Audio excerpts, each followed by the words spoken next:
And you were with him during the very end of his life. Um, Yeah, I was. yeah. Um, is there anything about your experience knowing him then that you could share? Yeah, okay. So what I'd like to share is when he had his stroke, um, and I term it as now we. So here's what happened. Here's my experience. So you know, you've heard of the days of the wild movement, and there were times. I mean, Milton would have a body on the table, and some of the legs on the table would lift, because they were, the amplitude was so big, I mean, it was beautiful, and you know, and it served its own purpose. And then, Milton was in his mid 80s and he had a stroke. And I remember because he had the stroke on the weekend, and it was that upcoming Friday that there was a training scheduled for him to lead. And so there wasn't enough time in those days in the Traeger Institute to cancel the training, right? Because people fly from all over. So Bill Scholl and I and Sheila Merle were asked to come in Milton's place. And so I remember that, how we brought in the feeling of Milton for those 3 days. And then it was the following week. He was in the hospital for a couple of weeks. And then he came home and I flew down to see him.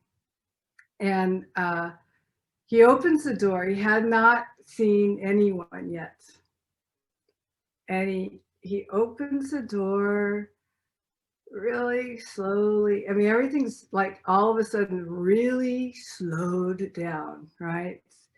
And you have to understand this about Milton. He was very dedicated and had this earnestness, but at the same time, he had a little impishness in him. He had this little uh, twinkle in his eye, and he'd get this little, he'd be like, and that was still there completely. It was like he opened the door. It was totally slow, but he had all of his twinkle. And so we came in, and I was with two other men, which is really smart because Emily enjoyed getting the attention from the men. And so they entertained Emily. And Milton just wanted to get alone with me. And so we did. We were sitting there, and he brings out his arm, where the side where he had the stroke. And he's showing me what he's doing to completely bring back the paralysis from the stroke, right? He's just doing this on himself. That's what he was doing in the hospital. He started working on himself. So now he wanted me to do that. So I come in, and of course, I'm totally intimidated, but I'm going to try. And so I come in, and I start doing what I believed I just was seeing him do, and he'd go, softer, and the lighter there. There, you got it. There. And we just spent, it was probably an hour of him completely, I want to say, retraining in a way of what to do. And that was the beginning of how the work changed and what it looked like. So it was from there that, the slowing down and, I mean, he did recover for a while, but there were those, the whole change started happening. So at the very end,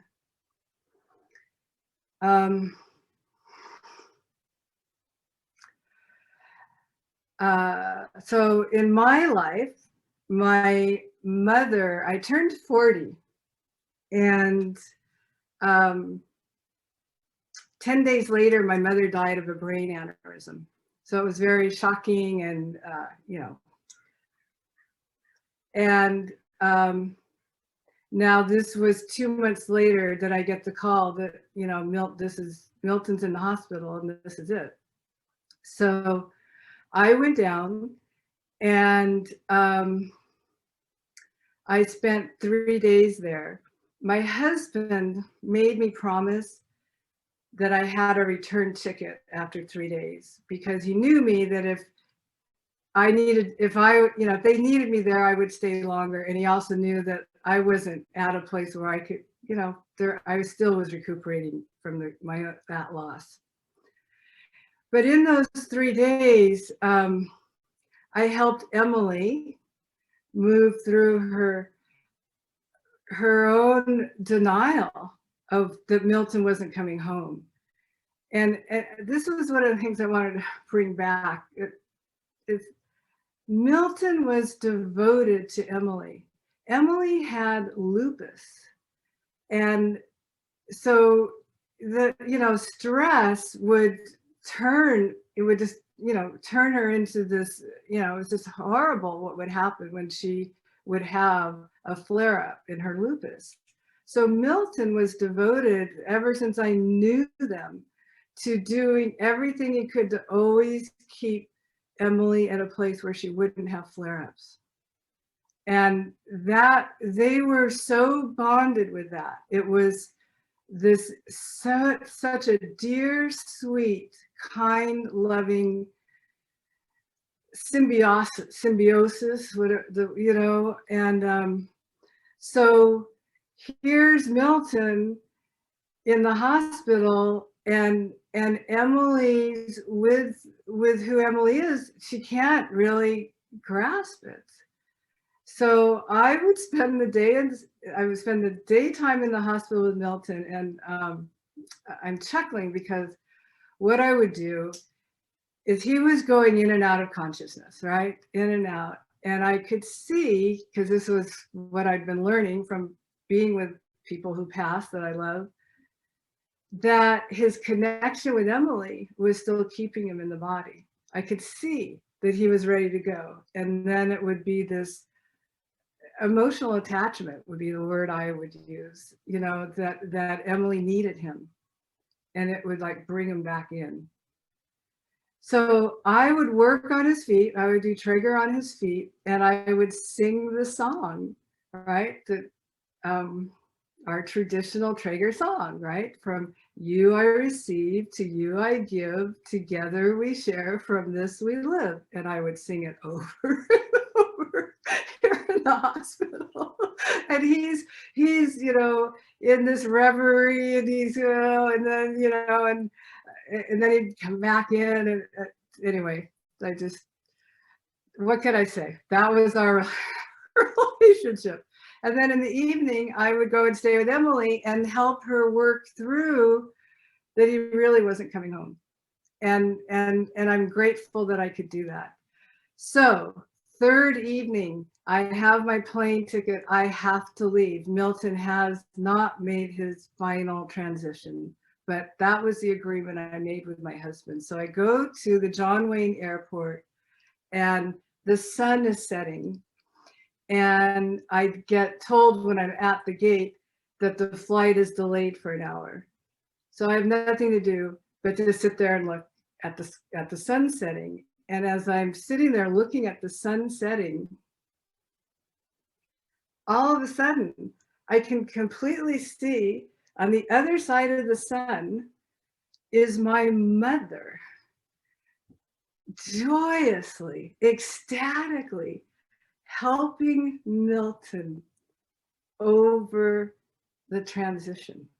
She's like this, they're doing this whole, you know, I can't truly describe it other than, you know, she was so ecstatic that she was on that side, that she could help him fully come into it, because she knew about the love between Milton and I. And that night he made his transition. So that's my story of it.